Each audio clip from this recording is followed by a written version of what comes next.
Mergawe maneh mergawe terus. Assalamualaikum. Kali ini mergawene berbeda seperti yang kemarin-kemarin bes. Nek kemarin iku mergawene bungkusi jajan, lah saiki mergawene jualan seblak prasmanan.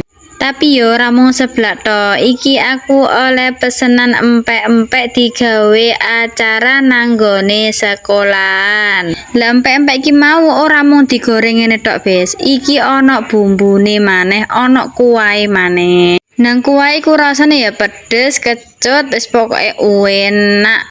Dan regane pun iku lebih murah bes nang kene iki. Sing gak ono isine sing dawa-dawa iku cuma 1.000. Lah sing ono isine telur iku mau mung 2.000. Hargane iku merakyat.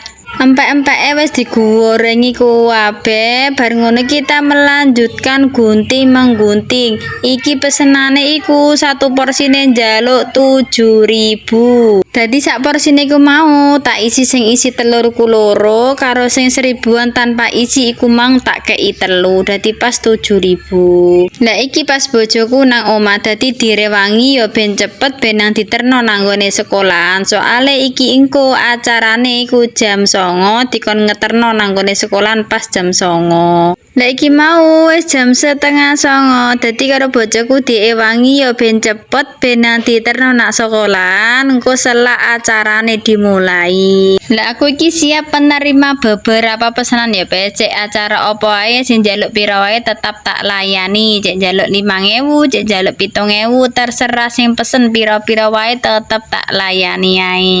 Nah iki mau oleh pesanan 20 porsi dan budgetnya per porsi 7.000.